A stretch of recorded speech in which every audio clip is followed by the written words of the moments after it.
Hey, y'all. Welcome, welcome, welcome. Listen, I'm trying to play with these new intros. Sorry we hit it twice there. Listen, we are so excited. Thank you for joining us on this special edition on Thursday night of Mental Health Matters with Marty. Listen, we are so glad that you have joined us and we are getting through. Listen, I'm your mental hygienist and so glad that you're with us. We are talking about a serious topic tonight, y'all.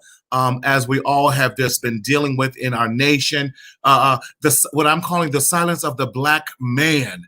Mental health and Black mental health matters. We cannot be silenced any longer, and we need to talk about this. No better time to talk about it as May is our Mental Health Awareness Month, and yes, we're going to have a real dialogue, real conversation here on tonight. So listen, get all your people, like, share, move this forward. We got to talk. We got to have a talk, y'all. We got to talk. Let's talk. Let's talk. Let's talk.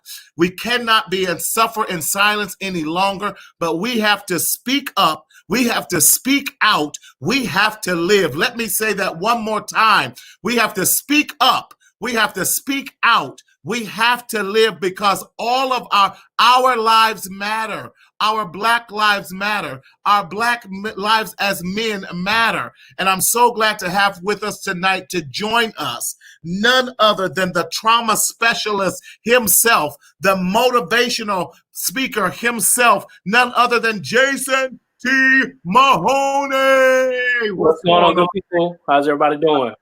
Listen, yes. I got you there. Hey, the motivator. And we're also going to be joined also shortly here by none other than our other boy resident, Thomas Davis, who's going to be joining us. And we're so glad to be having him. But as he comes in, listen, Jason, first and foremost, tell us who you are, where you're at, and how have you been affected by everything that's going on? So Jason Mahoney, Raleigh, North Carolina, motivational speaker, best-selling author, trainer, just a person that loves people, but I believe in motivating people, getting motivated to either live or get motivated to die. For me, I was silent for a couple of days, and then I actually did my first post today to really just talk about the issue. But what I posted was one of my original poems called Mad Black Man in America, because that was the only feeling that I was feeling that moment was just being angry that, you know, 16, 19, you know, these things have been happening to us. So for me, I dealt with it to the idea to say, you know, this could have been my nephew, this could have been my brother, this could have been somebody I mentored, or this could have been, you know, just somebody that I've known my whole life as growing up. So for me, the post that I did was about, Jason, this could have been you or I. Exactly. That's the reality of it. It's every day that when we walk out of our home or when we even wake up, we don't even know what the end of the day will bring. And so that's the reality of it. And I think about when I was younger and I would go and hang out, my mom would wait up all night long. Yes. So I got home, and I never understood that until I got older, because she was fearful of her Black son and what would happen to him when he leaves home. Yes. And I think that's the conversation that many of us are having with our nephews, our you know, with that. And I love it. One of our other therapists here, Eric, says, we're angry and it's okay. You're right. It is okay. Exactly. Are angry, and we have to be able to express the anger. What we're seeing is anger. What we're seeing is this continued reoccurring trauma that just keeps going on and on and on. That it's like this nightmare that will never end. So we're all concerned. I'm with you. I have a 22-year-old son, and I remember at 16 when he started driving, I said, "Listen, son, I got to tell you this," and it breaks my heart that as much as I love you, the world does not. And as much as I love you and your mom loves you and your family loves you, the reality of it is you are a Black man in America. So I have to teach you how to survive. Because I need you to come home alive every single night. Exactly. Yeah. And then the thing is, when you said at 16 you had that conversation with him, but the reality of it is, even in his adulthood, he still has to, lean and depend on that message that you told him.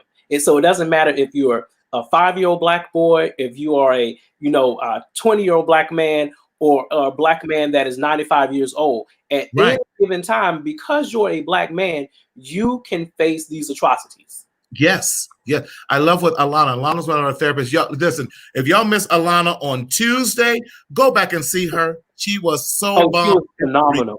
Yeah, she was good. She was good. But I love what Alana says. Alana is a therapist, and she is also a mother who's talking about her own son, and she's so afraid of my black son going from cute to a threat.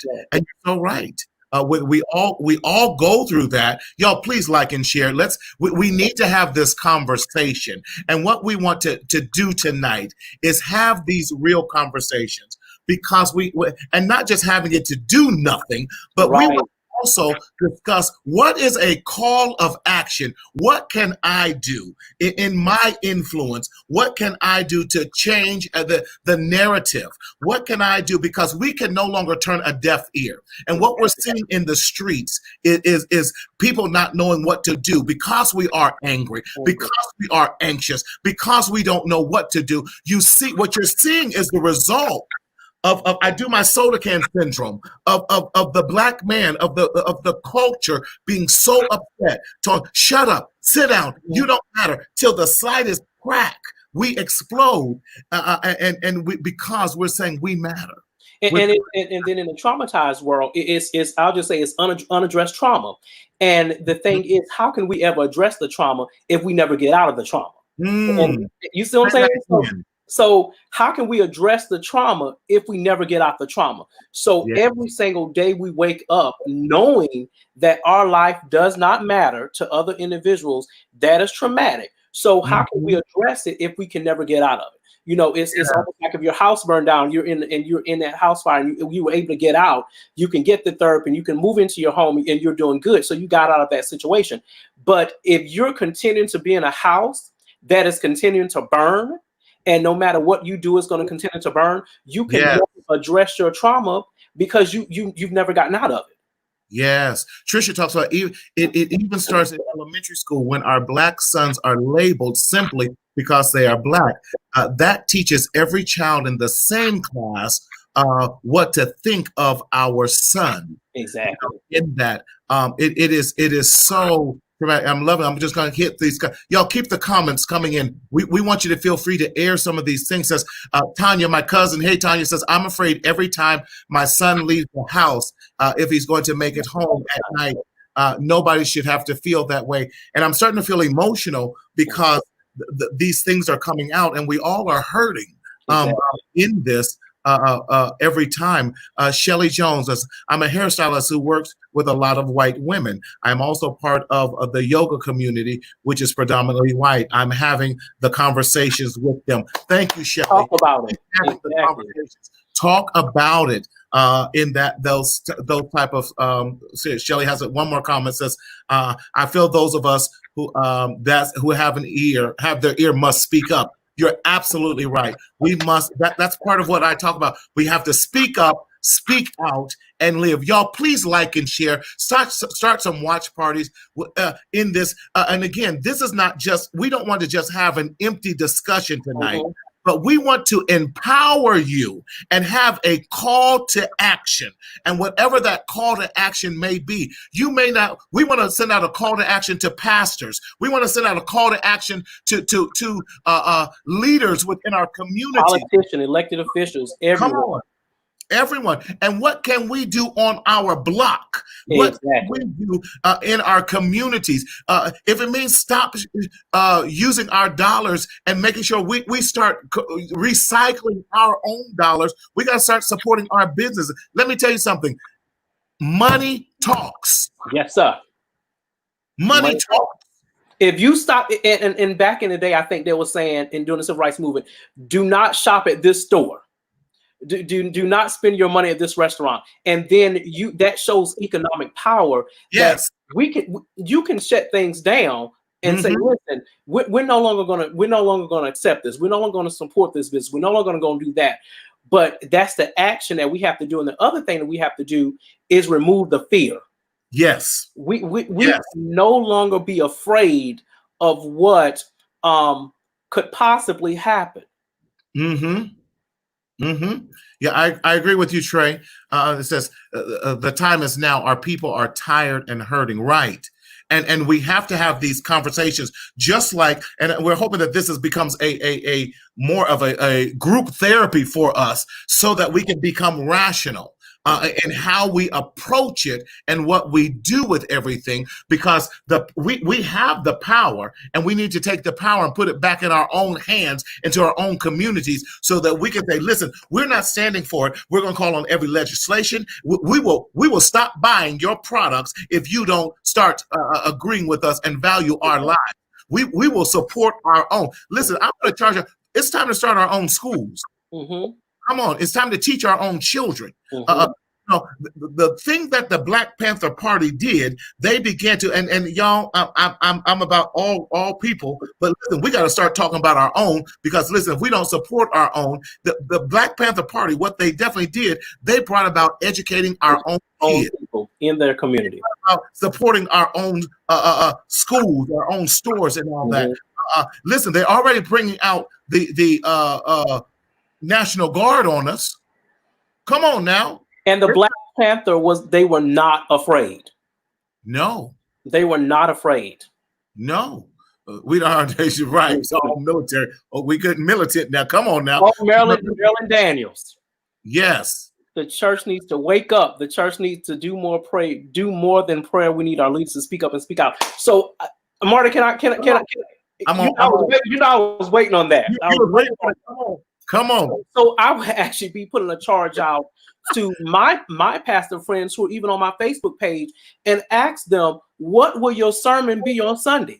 If your sermon on Sunday is only, again, opening up the Bible and preaching something to make people fall up on the pew, roll, hoop, and holler, or what have you, and then after you've done that, then you ask for a collection that's going to build up the church, I question, what will your sermon be on Sunday? Will you do a call to action for your parishioners? Will you do something to change the community? What are you going to, if you're a pastor and you're not talking about social justice in your church on Sunday morning? A lot of people say we got to separate church and all that stuff. I'm sorry, Jesus was radical. Jesus was a social activist. He did things for the people. And so I question, what is your sermon going to be like on Sunday morning? It's time to stop saying, we'll pray and let the Lord handle it. Nah, faith without works is dead. What are you going to do on Sunday morning in your pulpit? What will your sermon be on Sunday morning? I'm curious about that. Yes, this is BJ Lawson. This is like my mother from another. My BJ Lawson. I love her to death. Her and her husband are powerful men and women of God in the ministry, and I love her to death. And I love BJ is in Chattanooga, Tennessee. Come on, but I love her. She says, as a white woman, what can I do to be a part of the solution? We've taught our girls God loves everyone. Yes, they have, and I'm a witness to that. We've forged friendships with people of all races and nationalities. They've gone on the missionary field. With that, we took them to minister to those in need, no matter what color, and sent them to a school where they were the minority. What else can we do? BJ, you are doing exactly what you are doing by continuing to proclaim the gospel and that God loves and everyone. Listen, your husband, Minister David Lawson, they did a beautiful post, and I love it. He challenged everyone in there. He says, listen, let's not forget the mission and the focus here. He says the focus is injustice. The focus is that this innocent Black man's life was taken. He says, let's not lose the focus on this. This has become a matter of race and injustice in that. BJ, God bless you. I got nothing but love for you. You took me in. I stayed at your house. You came out here, and when I didn't have money to do a ministry gig that I wanted, but wanted to bring her team out, she came out and did everything. BJ, thank you so much. just by saying that and doing that is part of the solution. And having those conversations and sharing, God bless you, sharing that the gospel is not black and white. Exactly. God is not concerned about just white folks. God is not concerned about black folks. He says, for God so loved the world that he gave for whosoever. There we go. Because we have now, and in this, made the gospel black and white. About, with that. So BJ, thank you for sharing that, and thank you for those words of encouragement. I got nothing but love for you, BJ. In that. And then Deacon Don said, this whole thing is a spiritual, Satan hates us and wishes to destroy us all by whatever means necessary. You're right, because it is a spiritual war we're dealing with, and it's manifests itself in a physical way, but we definitely have to do our part with making sure that we are teaching and that of love, but we are making a difference by standing up to injustice and trusting God. Those are your spiritual. Listen, Paul had to stand up to it. He did. Yes. Right is right and wrong is wrong. Period. Listen, I love Trae. For who's that's right. Trae's my boy now. Come on now. Yes. Come on. Let's continue this conversation. We can start our own. Yes. We have to. Oh, BJ, we love. Yes. Yes. See, exactly. Lakeisha's doing well, y'all. She really is. Thank you, BJ. I got nothing but love for the Lawson family, my other family, when I'm in Tennessee. And it's good to know that we have allies with of true people in the gospel who don't see color, but who are standing up for injustice and who are not afraid to say to their friends and their counterparts, listen, this is wrong. I don't care how you slice it, it's wrong, and we have to do something. And we continue to proclaim it from whatever steeples and church steeples, pulpits, social clubs that we can, because it is injustice. And I think it's time for us to stop being so reactive and really be proactive in saying, okay, what do we need to start doing now? Because what happens when the story comes again and the same thing happens? So are we going to, be reactive and start doing hashtags and all these things? What are we going to do right now to really address this issue? Yes, I love what Dr. Robinson says here. Says we need true people, we need real people, and that covers all cultures, demographics, whatever. We need real people who's going to stand on the side of justice, and standing on the side of justice might mean that you of right and just might mean you might lose some popularity. I may lose some friends. I may lose some connections. I may lose some connections. Yes, what we're saying here is that we are so tired of people's lives being marginalized because of this thing called skin color. We all still breathe the same air. We all still bleed the same blood. Listen, but we cannot just judge because of, and I don't know about you, Jason. I've been pulled over because of my color. I used to live in Orange County, California, and I was pulled over because I was in a more ritzy area. And talking about what you doing in this neighborhood? Ain't you supposed to be in Santa Ana? Ain't you supposed to be in LA? I was like, no, I'm supposed to be where I am. Right. Yeah, and I was pulled over one time, and the question was, whose car is this that you're driving? And I'm kind of like, really? I'm like, it's mine. I'm grown. And then have the audacity. The next step was, where are you going? And I'm like, how does this all relate to what the problem is? What is the purpose? Right. I'm loving this. Yes. We need the white people to stand up and protest instead of sitting back and watching.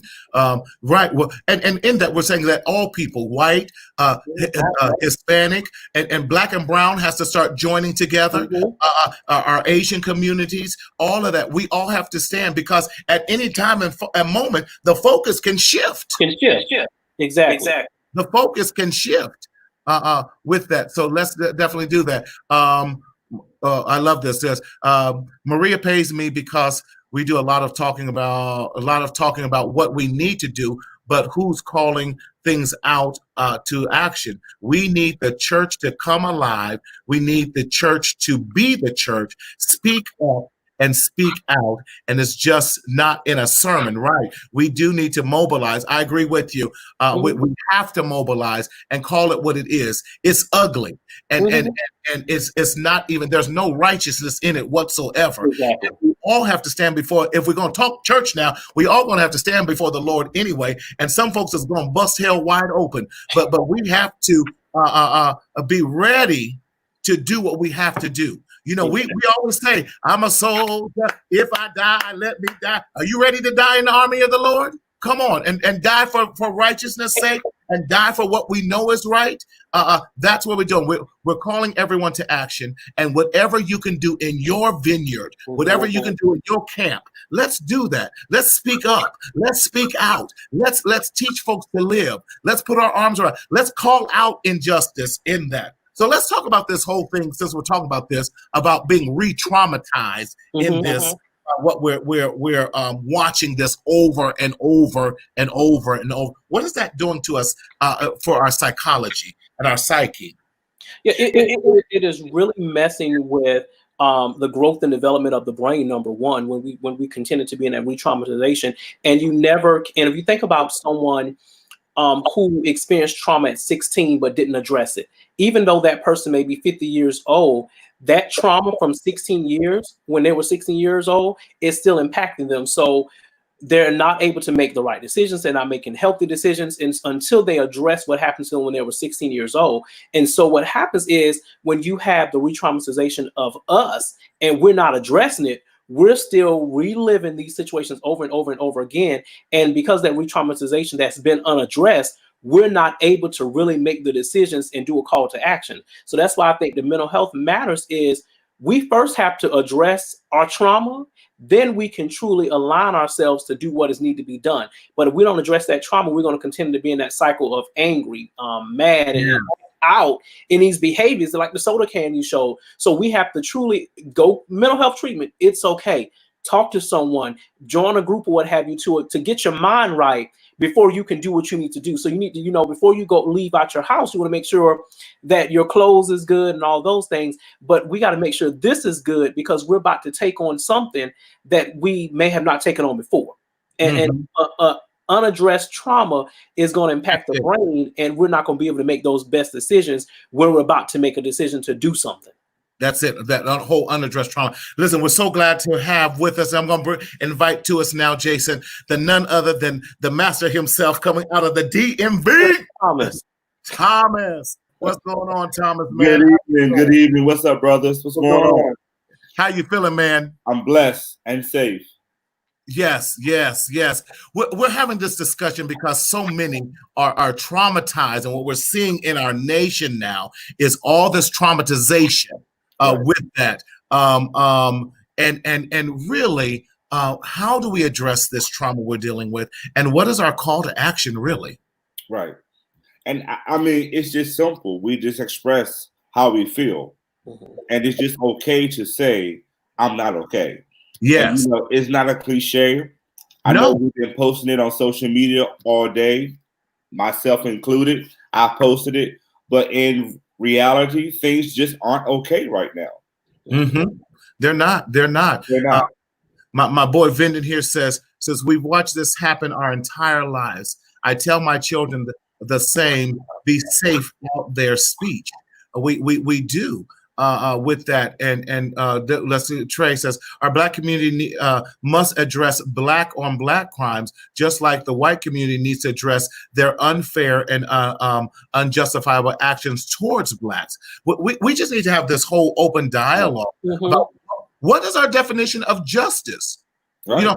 Do we live in this land of the brave, home of the? I got all my stuff mixed up. I'm so excited tonight. Right. Home of the brave, land of the free, and home of the brave. Is it really the land of the free? Is it really the home of the brave? Do we need to go back and redefine what justice is? Justice is not just for us. Right. It's justice across the board for everyone. Right. With that. So we've been talking about this whole thing of trauma. What and I know you and I kind of spoke beforehand. Talk to us, Thomas, some more about what can we do in doing with this to even wrap our brains around. We don't want to lose the steam of it and the vigor of what we're talking about, but we want to also do this with some wit and we talked about how to be proactive versus always being reactive. Correct. I think the first thing that we should do is just recognize where we are and just recognize what's going on in the world. I mean, these are things that goes beyond our control, from Pennsylvania Avenue all the way down to our hoods and into our individual homes. So I think the first thing that we should always do is just make sure that we are aware of what's going on. We also just have to be aware of where we are in our homes, in our environment, in our community, who's to our left, who's to our right. We got to make sure that we are just always aware. And another thing and I'm glad that you brothers talked about this earlier about being proactive versus being reactive. The first thing that we have to do is, what are we going to do 2 weeks down the line if something else happens? Right. What is the plan that we're going to put in place as a people, not a color, but a people, when somebody else get hurt or shot? Or right. We got to start planning now. We already know this is not going to change. It's been here since we've been alive. So now, what is the real call of action? I mean, I love all of the support, all of the posts, but what do we do when things are quiet? Because now we have COVID, now we got crime. Yeah. So now what are we doing? You know, so what are we going to do? And what are we as the therapists and as counselors and as men going to do to empower another male? How was we as Black men going to tell our homies, hey, you know, when you go out, when you get pulled over, what are you going to do? Right. So my question is to everybody, what can we all do? Because it doesn't have to start with one. We all have to join in the calls. We all have to join into this and make sure that we are safe. Because right now we aren't safe. There is nobody that's safe. White, black, brown, white, blue, purple. We are all not safe right now. Antoinette has a series of things I want to just as a mother, as a woman and a mother, fear for my Black son and sorrow. Oh, that's good for victim's mom. That's good that she's feeling on. Then she says here, says he was breathing and alive one moment, dead the next. I feel responsible. There's so many that are feeling that thing, that whole responsibility. Then she goes on here. Thank you for keeping. I feel as a Christian and a mom, I did not do enough to save him. Wow, that's powerful right there. How do we deal with those things when we are feeling responsible and we feel powerless in this as well? And just think about this, Jason and Marty. What about the people that was there recording? Yes, saw the knee on the neck. Yeah. Like, what support services are we giving them?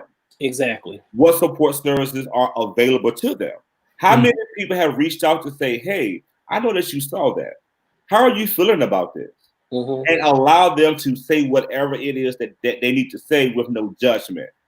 But then I also wonder.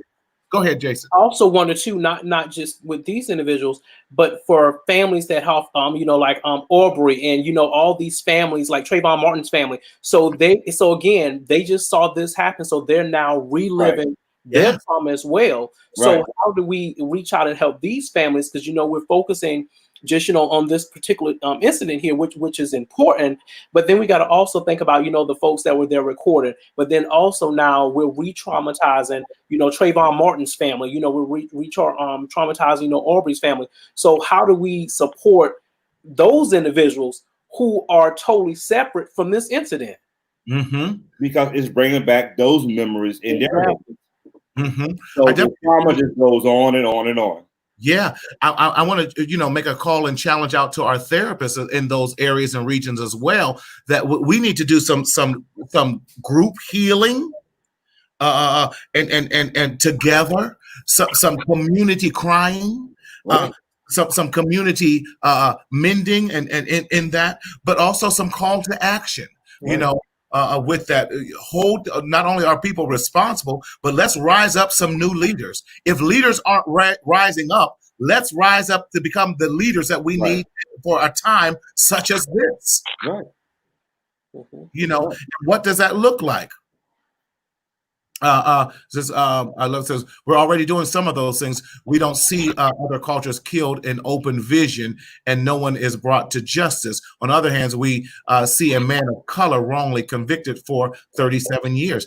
Those are definitely a lot of the traumas, Vindon. I totally agree with you that we are experiencing, that we are dealing with. But what's our next steps? Yeah. It's a hard conversation, and we're all. We were having some conversations with even amongst the therapists, and we're human too. We don't just push these emotions aside ourselves, and we're all struggling in this matter too, because we're angry, we're confused, we're hurt, we're pissed off, and all of those things, because it could have been any one of us. We don't have time to pull out a badge and say, "Let me show you our credentials." Right. Educated. Hold on, I have a degree. Hold on, I have a master's. You don't have. They don't care about any of that. Right, because I was about to say, you know, we can do all those things. But we have Black men that, you know, been hung, even with their suits on, you know, with their business suits on, and so it's one of the things that it doesn't matter our socioeconomic statuses, our education, or any of those things at any given time. As a Black male, we can face these atrocities, and that's fact. And that's factual. I like that comment, Marty, that was before. It says it was talking about leaders calling out for all new leaders to stand up and rise. So can we talk about that for a quick second? Of course. A leader does not have to be Al Sharpton, who is over there now. A leader don't have to be a well-known person. A leader starts with us. Yes. So what are we as the individuals going to do? So thank you, Gunn, for really sharing that comment, because sometimes we wait for someone else to get us amped up before we go out and we do the call of action. Right. So, you know, I like to challenge all of us, including myself. What are we going to take from this? Right. And how are we going to go out and do our call in our environment? So thank you so much for sharing that comment. That was great.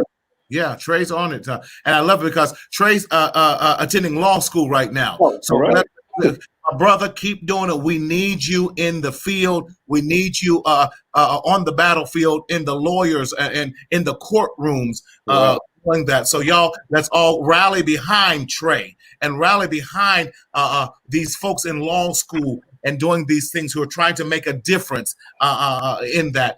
Can we deal with Teresa Jones's comment? Says, I was traumatic just to see it on social media, and I cried watching, you know, with that. How do we feel about, you know, and we had talked about it earlier offline, y'all, about knowing when enough is enough, and you cannot continue to traumatize yourself and saying, I just got to shut this off right now, because it's affecting me. And I think that's important to unplug, unplug from social media, unplug from all that, and then go to that place to where you can get your healing. Because if you get your healing, if you from therapy, whatever you need to do to get your healing, then I can come back stronger to address the issue. It's almost kind of like it's kind of like warfare. That's the bottom line, is warfare. And in warfare, prior to us even going to battle, we must first get everything together so that when we do show up on the front line, you know, you can't knock us down because I've done my exercise. You know, I have the right, you know, weapons. I have all these things. So I think we need to unplug. Yeah. What we need to do to get ourselves together and then come back. I think that's good. To stop putting all your stuff on social media, because the enemy does not need to know your plan. Correct. Say that again. Doesn't need to know your plan. So when we do all this, so we need to unplug and then go into the secret place. Because even, you know, when Harriet Tubman was making a decision to go to, you know, run for freedom, she wasn't putting her business out to everybody. She went to few select people, say, listen, this is what we're going to do. And then all of a sudden, all the slaves going off the plantation. And they didn't do anything about it. So I think it's the place, unplug, get together with your people, and then bring your bomb. Yeah.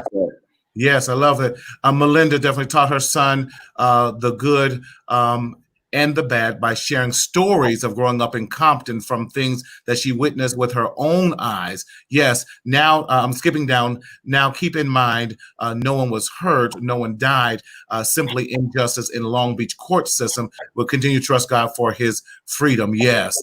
Yeah.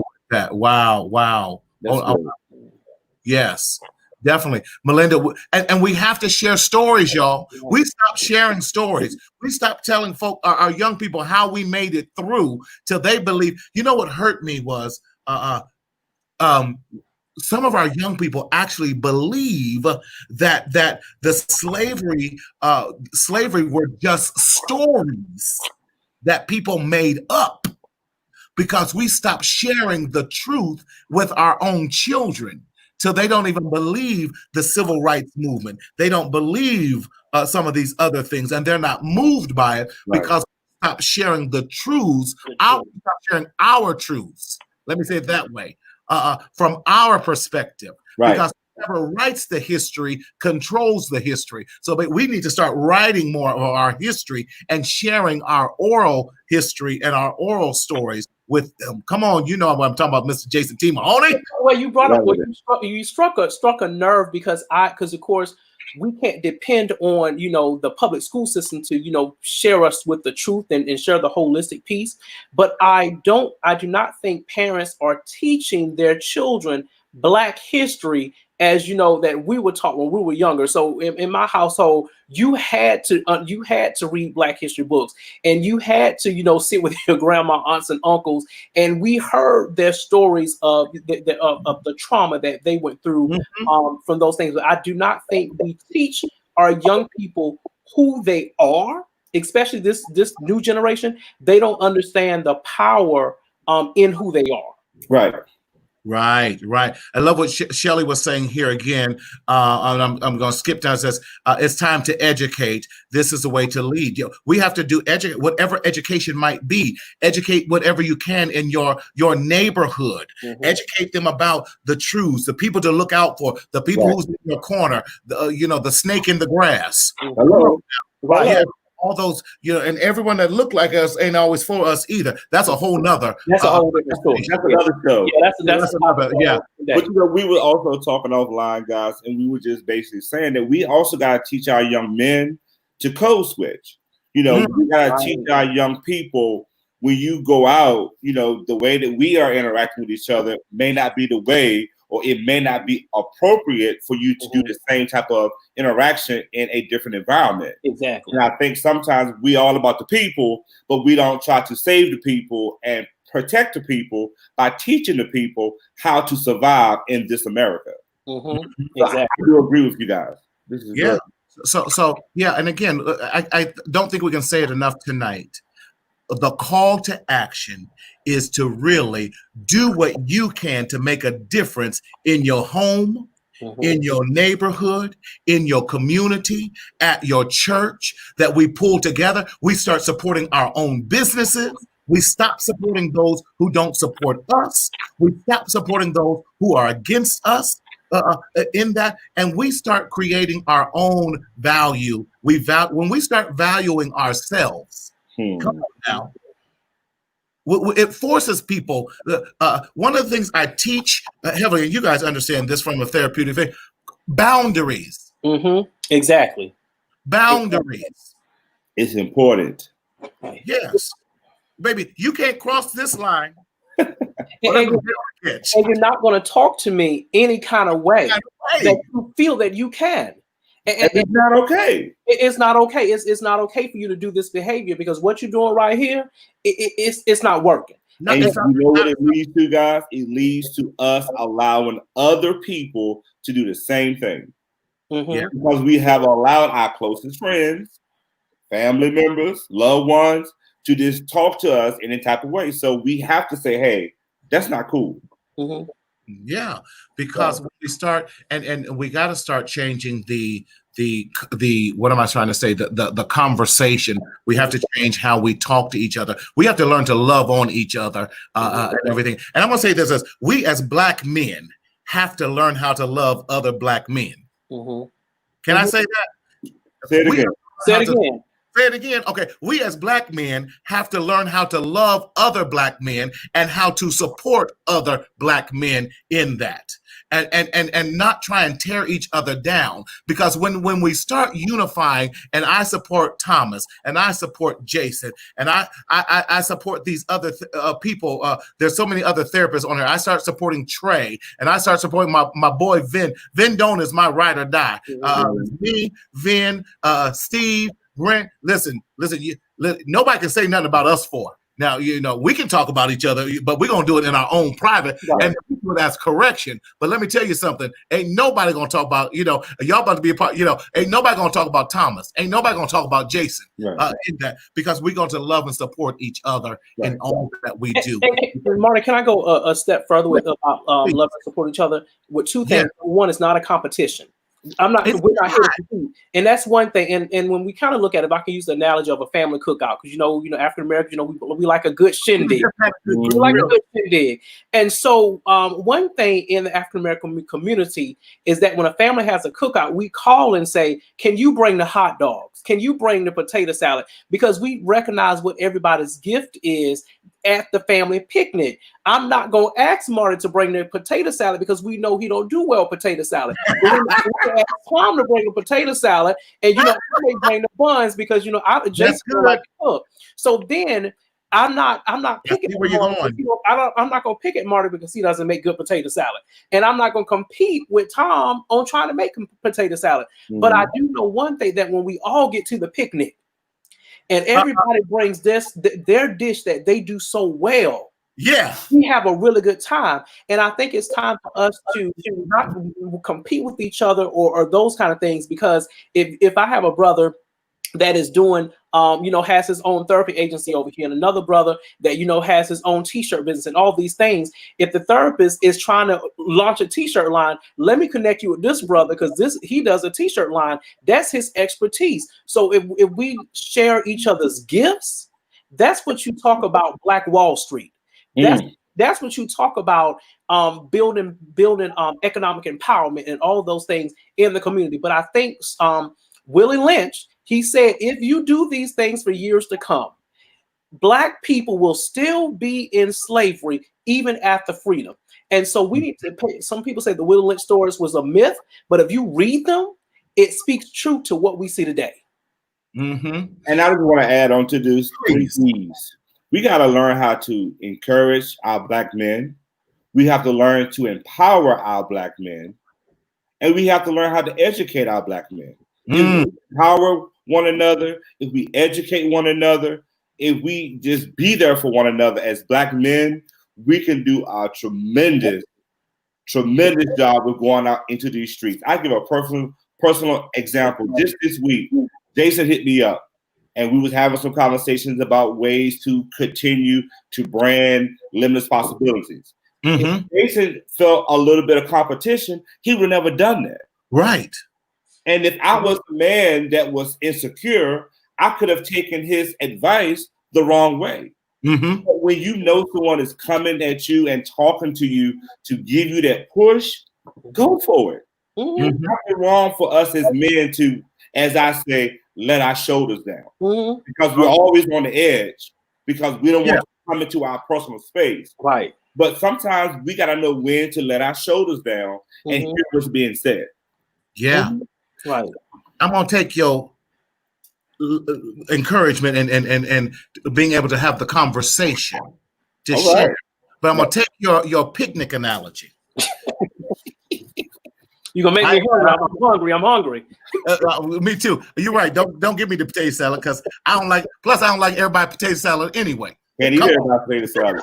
Now, in our call to action, can we give the people a real scenario? So if we know someone is a great writer, let's start having them start drafting up the press releases. If we know someone else has a t-shirt business, let's start getting our t-shirt lines so we get all so we all in uniform. If we know someone's a great speaker, let's have them to be the hostess, the speaker on that. If we know that someone has a facility that we can use where we don't have to pay. Let's start using. You see how we're now taking from the picnic and bringing everyone together. So we're empowering everyone to do that. We ain't no party unless we have some music. So let's have the dynamic singer who can definitely get our call to action. Right. And so now we're coming in numbers. Exactly. Right. But we're not doing it just half. Lord, I almost said half-ass. But You're among family. But we're putting out top quality. Y'all pray my strength in the Lord. But we're putting out top quality in that. But by saying not only are we doing this, but we're going to do it in a fashion that's going to cause you to make us to recognize us because we're doing it top notch. We got the top writers. We got the top producers out here. We got the top engineers. We got the top people that know how to shoot the camera to make sure we're getting the right professional angles. We got the Black Muslims out here to make sure we got the order. So because in LA when we do the Taste of Soul, we know at 7:00 when the Black Muslims are standing down the line and they walking down Crenshaw, they say you ain't got to go, but you got to get up out of here, and they walk. We all know, hey, the Muslims is here. We got to clean up because they ain't gonna let nothing happen because they want to make sure that we can repeat this the next year. So we know when the Black Muslims come up in the 100-degree weather in downtown LA in their suits, they mean business. So in other words, we're taking the strengths of our community and pulling it together to bring out the best of our community. And that's the call to action. Action. And then I know we have a lot of church people that are listening, and if I can provide them with a scripture, what that would look like, it is that, the day of Pentecost, it says they were all on one accord. So until we make a decision to get on that one accord. Come on. And the funny thing about that scripture, it talks about, that they were all in there on one accord, still speaking in their own language, so that the people in their tribe could understand what they were saying, but they were still on one accord. And the adversaries were saying these people must be drunk. Right. So because they didn't know what was going on, because they were talking and they're confused them. So, and that goes back to what I said, is that you have to get together with your people and then confuse the enemy so that they're not going to know what you're about to do. So that's from a church people that, they may not want to picnic, but get on one accord. Bring your church together on Sunday morning. Get on one accord for a mission that you want your parishioners to do on social justice. Love Portia. She says, when we have all things common for the church people in the back. All right. Come on, First Lady. Right. In that, we wanted to come on, y'all, to somehow provide hope. We need hope today. We're hurting. We're crying. We're angry. We're sad. We're frustrated. We're pissed off. All of those things. And we need some hope. So we're telling you, it's all right that you're all those things. Right. Don't let this don't lose the focus. Come on. Thank you, David Lawson, for that. Let's not lose the focus and the point of what we're fighting for. Let's not lose the point of what we're angry for, because we can allow our emotions to get the best of us, and then they want to treat us like animals. Right. And in that, no, I'm not an animal. I'm a man. There you go. And you're going to respect me. You're going to hear me because I'm going to speak up. Right. You're going to hear me because I'm going to speak out. Right. And you're going to hear me because I'm going to demand that I live. Come on, somebody. There you go. I'm tired of silence. Right. And that's what we're doing, brothers. We are doing it now. We are doing our call to action. We are telling our viewers that it is okay. We are here for you. You can send us personal text messages, drop us some information, share this video, reach out to us, because we definitely want to understand your perspective. Yes. We have our feelings. Our feelings may be different than your feelings. So please work with us. Yeah, and that's okay.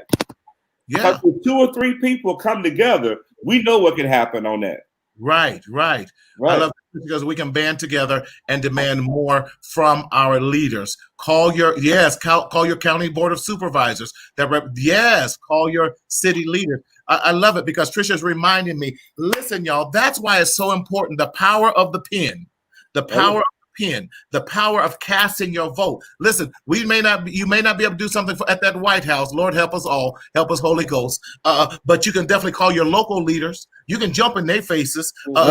Right down to their office. You can go to the board of supervisors meeting. You can go to your mayor with that and let them know how you're feeling. You can go to the state capitol up there. Well, I'm in California, so go to Sacramento and let them know. You can become a lobbyist and get all that. We go listen. Our ancestors did not die in vain. Right. I refuse to let them know that they died in vain. I refuse to let Lucille Sellers and her hat know that she died in vain. I refuse to let Georgiana Jones, my grandmother, let them know that they died in vain. And Pearl and all of them, Uncle Shelton, Aunt Bertha, Uncle John, all of them, they did not die in vain for what they stood for. Come on, y'all call a roll your ancestry so we know. Come on, who's your ancestry? They didn't die in vain. We call them roll tonight. We're gonna call them out tonight. We're gonna call them out. All right, let's do it. Let's do it. So my great-great-grandmother, Lula Holmes, my grandmother, Mary Mahoney, my grandfather, Wesley Wachter, my grandmother, Fanny Johnson, my grandfather, Elijah Chute Jenkins, and the list go on because they were strong people that did not give up. And Marty, you know, my great-grandmother lost her husband in the early 30s and 40s, but she still raised her kids. Yes. By herself. By herself. Yes. Come on, Tom. I'm going to go on and just say, we would not. Let's just say that we will not. Let's start speaking it into existence. Right. I am not going to allow this world and this society to be disrespectful towards my grandmother who has left, my great-grandfather, my great-grandmother who was on her dying bed, but she still had hope that she would still be okay. And that's what we got to share to our people. Even in these situations and these trying times that we are in right now, we will still be okay if we band together, if we go out and do the things that we are sharing, we will be all right. But we got to come together. We got to come together. We got to get outside of our homes, go into the streets, go into the communities, educate somebody. And parents who are on this call tonight, on this broadcast, allow people who are appropriate and safe to educate your kids as well. Yeah. Because it takes a village. It takes a village. It does. Listen, gentlemen, I can't thank y'all enough. Y'all my brothers. You know, I call y'all at the last minute and y'all come on aboard. That's what I'm talking about. I can't do nothing without the y'all. You know, we ride or die now. Listen, I can't thank both of you enough. Listen, Jason T. Mahoney, Thomas Davis, y'all are my brothers. I love you guys, definitely, because we all in this together. And we just trying to spread some hope, spread some love, let you know it's okay to be angry. It's okay to do all that and just kind of live through this. Listen, Michael Robinson, Dr. Robinson, so good. Thank you for joining us. All y'all, again, please like and share. We want you to get this message out. We are here for you. We want to definitely to everyone that's come on. I can't thank you enough. This was great dialogue. We got to keep the dialogue going. We got to have these town hall meetings. We got to keep talking about this. But you have the power right where you're at to impact what we are doing and to change the world. You do make a difference. One of my things I always say, I matter. I matter. So again, I thank you guys for joining in. And again, please, if you want to hear more things, listen. That's my tagline, I matter. You can text I matter to 31996 to stay tuned and stay abreast with anything that I do here on Mental Health Matters with Marty. You know I'm pulling these two in with anything we do. We working on another weekly show. We gonna be doing something. I don't know what we're doing. We're doing something. We talking about it, y'all. So don't because we want to show positive images of what Black male therapists and what Black men are doing because of that, because we want to dispel the myth that we are monsters. We're dispelling the myth that we are animals. We're dispelling the myth that we are not, we're thought less of. We are not 2/3 of a man. We're not 3/5 of a man or anything. We are 100% Black men who breathe, who have feelings, who smile, who love on each other, who support each other, who don't tear the other one down, but we are doing this, and that who love their families and care about their families. So listen, y'all, we thank you so much. BJ, thank you so much. Love you too. Thank you so much, guys. And hey, Nate, thank you, man. We appreciate you. Yes. Trae is always in there with that, but we want to show, and more than that, we are all believers, and we believe God. We are Christians. We want to show the world what true Christianity looks like. Because listen, God ain't a respecter person. They can go out here and do all this if you want to. You can please man and die and go to hell with that. But we are just so excited to be able to share this with everyone. And please like and share. We got nothing but love, but we want to say enough is enough. Enough is enough. Thank you so much. And I'm so excited. Please join us. I'm going to be on here tomorrow evening. Jason's going to be joining us. Thomas, tell us what you're doing on tomorrow night. And so you can have some other options, because the dialogue is not stopping. I'm going to try to sneak in here too tomorrow. I'm on tomorrow evening. I will be discussing what Black mental health looks like in the area of our life, our fraternities, organizations, and how we as men, because we still talk about the same thing. And it's so funny, Marty, that we're even talking about this tonight, because we're going to be discussing this with a group of men on tomorrow evening to just give them a sense of hope and to give them education that it's okay to go and have someone that you can talk to. And we're going to be talking about anxiety, and what it looks like, what does it look like now, what the PTSD looks like. So we're going to be having that discussion on tomorrow evening. So those that follow me, it will be shared on my social media. And I definitely want to applaud you, Brother Marty and Brother Jason. You guys are truly kings, and you guys are definitely doing what it is that we do. And I just say thank you, guys. Thank you to our audience, and never allow anyone to minimize how you feel, because as Marty says, you matter. That's right. That's right. So that's Thomas Davis, y'all. You love Thomas there. And then the other, listen, Jason, the motivator, Mahoney. What you doing, man?